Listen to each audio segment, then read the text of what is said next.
C'est Charlie Munger, un des investisseurs les plus respectés de l'industrie. One of the most successful business partnerships of all time. Warren Buffett and Charlie Munger. Et il prédit une grande crise économique où beaucoup de gens vont tout perdre et vous devez vraiment prêter attention. Il dit que ce qui arrive est tellement pire que vous souhaiteriez avoir une récession. Et les raisons qu'il avance sont tellement vraies que vous serez automatiquement alerté. Des milliards d'investissements des gens non avertis ont disparu ces 3 dernières années. Et des milliards d'autres vont disparaître pendant la crise horrible qu'il prédit. Et le pire qu'il prédit, c'est le terrible changement qui va se produire. Et très peu de gens sont préparés à ça. Le premier problème qu'il soulève est l'accumulation massive de richesses et de pouvoir au sein d'un groupe restreint d'entreprises, notamment BlackRock, Vanguard et State Street. Ces titans financiers, qui gèrent collectivement un stupéfiant montant de 22 000 milliards de dollars d'actifs, ont la capacité financière d'acquérir pratiquement tout ce qu'ils désirent, exerçant ainsi une influence considérable sur les marchés mondiaux. Non seulement ces entreprises possèdent des parts substantielles dans au moins 80% des plus grandes entreprises du monde, mais elles ont également une emprise significative sur les secteurs clés de l'économie mondiale. Avec une pointe d'inquiétude dans ses observations, il note que les dirigeants de ces entreprises financières, tels que Larry Fink, se sont métamorphosés en nouveaux empereurs et nouveaux papes du monde moderne, maniant un pouvoir énorme et une influence qui leur permet de façonner les marchés, les politiques et même les nations.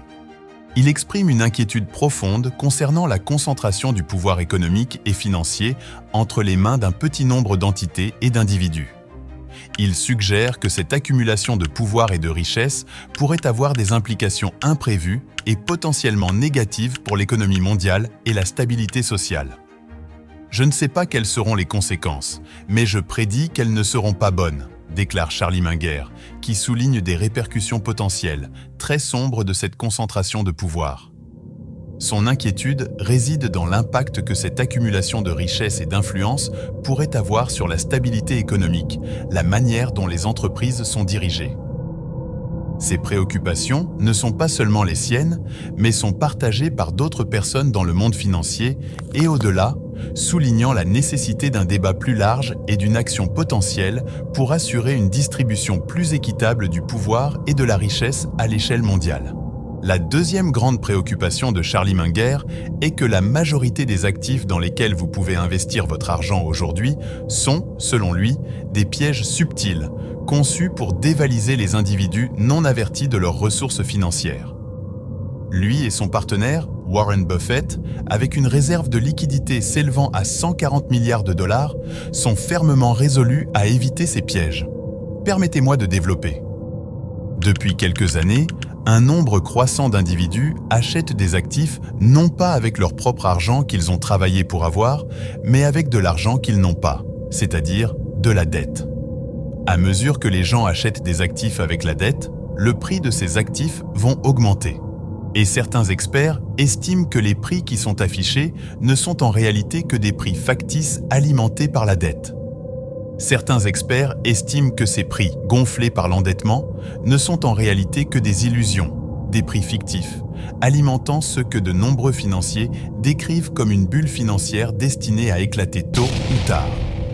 Charlie Munger met en lumière la vulnérabilité de ceux qui s'endettent pour investir, soulignant que la dette excessive, combinée à des investissements imprudents, peut conduire à des pertes catastrophiques, surtout dans un marché instable et incertain.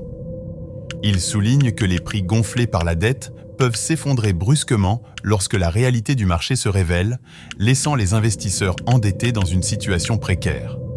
Mais ce n'est pas là sa principale préoccupation.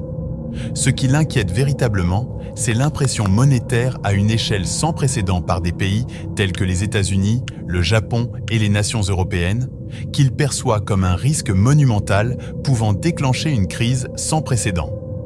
Il dit, et je cite, « L'argent, créé de toutes pièces et injecté dans l'économie, atteint des proportions tellement colossales que nous pénétrons dans des territoires inexplorés en termes de volume et d'échelle. » Il affirme qu'il n'y a jamais eu de précédent historique à ce que nous faisons actuellement avec l'argent.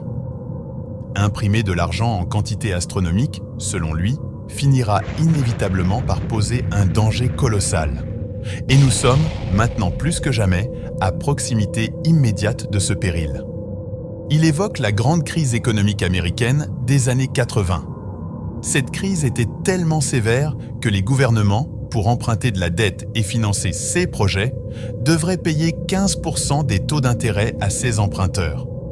Cette crise a duré longtemps et a causé tellement d'agonie à beaucoup de gens. Il dit que, vu comment les politiciens modernes gèrent les choses, vous allez souhaiter avoir une crise comme celle des années 80. Mais ce que vous aurez pourrait être une crise qui sera bien pire que celle des années 80.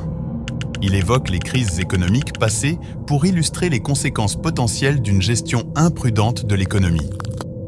Il mentionne des exemples historiques tels que la République de Weimar en Allemagne, où l'hyperinflation a conduit à l'effondrement économique et à la montée du nazisme. Il met en garde contre le risque de répétition de tels scénarios si les politiques économiques ne sont pas gérées avec prudence et discernement. Il met en garde contre les dangers de la dégradation de la démocratie et de la civilisation, citant des exemples de l'Amérique latine et de la Grèce antique, où l'inflation et la démagogie ont conduit à la perte de la démocratie. Il dit que c'est le plus grand danger à part la bombe atomique. Il dit également que nous avons fait quelque chose d'extrême en imprimant autant d'argent.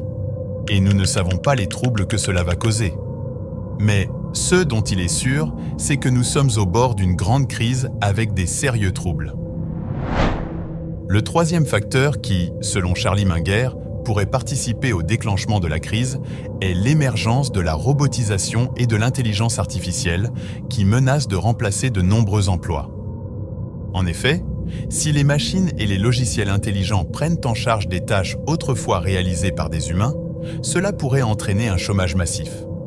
Lorsque les gens perdent leur emploi, ils perdent également leur pouvoir d'achat, ce qui signifie qu'ils ne peuvent plus consommer autant qu'avant.